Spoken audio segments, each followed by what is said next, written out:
बिहार का सबसे पहला डॉन जिसने बिहार में AK-47 तब लाया जब बिहार पुलिस ने AK-47 का सिर्फ नाम सुना था। बिहार का वो पहला डॉन 1990 में पहली बार दिन दहाड़े AK-47 से किसी की हत्या कर चुका था।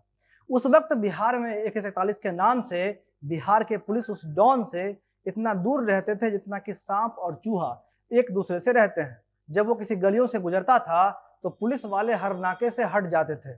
किसी प्रकार का कोई रोक टोक नहीं था। दिन दहाड़े गोलियां चलती थी और पुलिस प्रशासन ने वहां खुद को उस डॉन के आगे सरेंडर कर रखा था। एक वक्त तक पढ़ाई में धुरंधर रहने वाला छात्र जब डॉन बना तो उसका एक छत्र राज चलने लगा।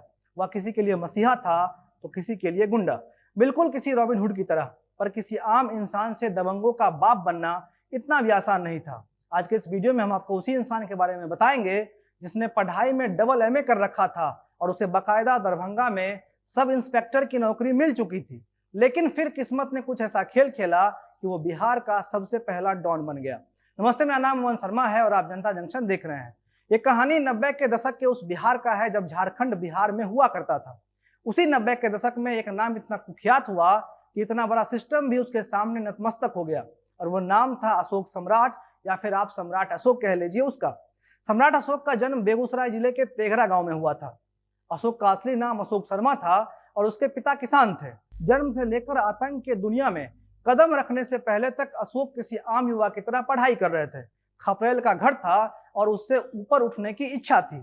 आतंक के दुनिया में आने से पहले सम्राट अशोक सिर्फ अशोक थे, लेकिन आतंक का रास्ता अपना लेने के बाद उसने अपने नाम में सम्राट शब्द जोड़ लिया।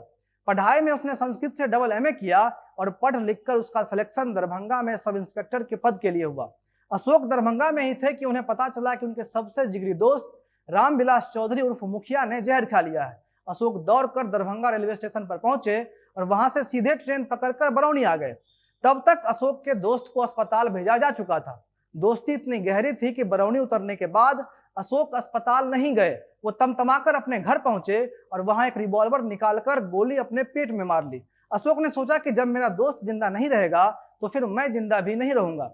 संयोग ये हुआ कि दोनों की जान बच गई और जान बचने के बाद जब दोनों एक दूसरे से मिले तब उनकी दोस्ती और भी गहरी हो गई। अशोक के परिवार वाले CPI के समर्थक थे, लेकिन खुद अशोक कांग्रेस के विचारधारा को मानते थे। लेकिन जैसा कि सम्राट अशोक के भतीजे पंकज शर्मा बताते हैं कि CPI ने अपने लाल झंडे के तहत अशोक को उलझा लिया और दोनों दोस्तों के बीच इस तरह की दुश्मनी कर दी, जिसके बाद रामविलास चौधरी उर्फ मुखिया अशोक को जान से मारने के पीछे पड़ गए।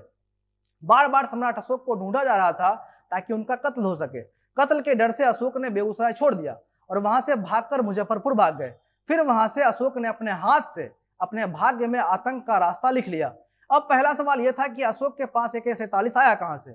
इसके लिए दो कहानी बताई जाती है। पहला कहानी यह कहती है कि अशोक को यह राइफल पंजाब के खालिस्तानियों से मिला था। इसका दूसरा कहानी यह है कि सेना ने कुछ आतंकियों को पकड़कर उनसे AK-47 बरामद किया था और यही AK-47 किसी तरह अशोक के पास पहुंच गया। अशोक ने शुरुआत में बरौनी रिफाइनरी का ठेका लेना शुरू किया और फिर उसने रेलवे में भी टेंडर लेना शुरू कर दिया और फिर धीरे धीरे बेगूसराय से गोरखपुर तक के ठेका पर अशोक का एकाधिकार हो गया। शुरुआत में अशोक रतन सिंह के कंस्ट्रक्शन कंपनी के लिए काम करता था।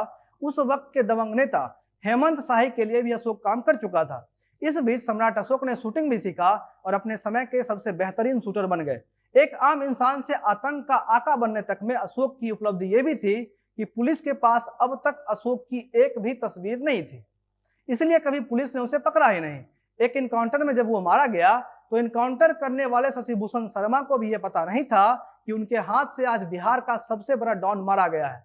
5 मई 1995 को अशोक का इनकाउंटर दिन के 4 बजे के आसपास किया गया। पुलिस को दिन के 12 बजे सिर्फ इतना पता चला कि कुछ गुंडे टेंडर के सिलसिले में सोनपुर के एक व्यक्ति का अपहरण करके उसको मारने वाले हैं। इसके बाद encounter specialist Shashibhushan Sharma police jeep में कुछ लोगों के साथ गश्ती करने के लिए निकले। शशिभूषण को उस रास्ते का पता चला जिस रास्ते से ये लोग अपहरण करने के लिए जाने वाले थे। पुलिस ने उसी रास्ते में अपना जीप लगा दिया और गुंडों का इंतजार होने लगा। अचानक एक वैन में कुछ लोग दिखे जिसमें आगे बैठे एक शख्स के हाथ में राइफल था। पुलिस ने तुरंत अपनी जीप रोड के बीचों बीच घेर कर लगा दिया। आ रही गाड़ी के ड्राइवर ने बगल से काटकर निकालना चाहा, लेकिन जब नहीं निकल पाया तो गाड़ी रोककर उन्होंने राइफल से गोलियां चलाना शुरू कर दिया। एक गोली शशिभूषण पर भी चलाई गई, लेकिन वो उन्हें नहीं लगी। पहले पुलिस ने चेतावनी दी, लेकिन फिर जब फायरिंग नहीं रुकी तो पुलिस ने भी गोली चलाना शुरू कर दिया। गाड़ी में कुल 6 लोग बैठे हुए थे। फायरिंग कर रहे में से एक ने ड्राइवर को गाड़ी मोड़ने के लिए कहा, लेकिन ड्राइवर नीचे दुबक गया, जिसे देखकर उन्होंने समझा कि उनका ड्राइवर मर चुका है। जिसके बाद बचे 5 में से 1 लोग एक दिशा में दौड़े और 4 लोग दूसरे दिशा में। पुलिस ने 4 वाले ग्रुप का पीछा किया।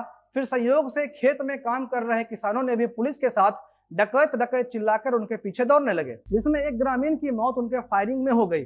भागकर ये चारों रजौली गांव के एक झोपड़ी में जाकर छिप गए, जिसके बाद गांव वालों ने उस झोपड़ी में आग लगा दिया और आग लगाने से एक व्यक्ति उसमें झुलस गया और अब बाकी के बचे 3 लगातार गोली चलाते रहे, लेकिन 4 बजे तक तीनों गोली खाकर सो चुके थे। पुलिस ने उनकी गाड़ी से बड़ी मात्रा में असला और 2 AK-47 बरामद किया। साथ ही उसके ड्राइवर को भी पकड़ा गया। शशि भूषण इनकाउंटर करके घर चले गए, पर उन्हें यह नहीं पता था कि आज उन्होंने सबसे बड़े अपराधी को मार गिराया है।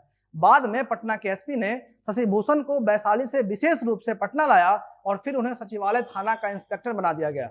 अशोक मर चुका था, पर उसकी कहानियां उसके पीछे रह गई थी। 1993 में बतौर एसपी बेगूसराय जाने वाले गुप्तेश्वर पांडे बताते हैं कि जब वो बेगूसराय गए थे, उस वक्त डीजी चैम्बर में बिहार के मैप में बेगूसराय को रेड मार्क से रखा गया था और बेगूसराय के लोकल सीएम से लेकर जज और पुलिस तक सब कुछ सम्राट अशोक ही था।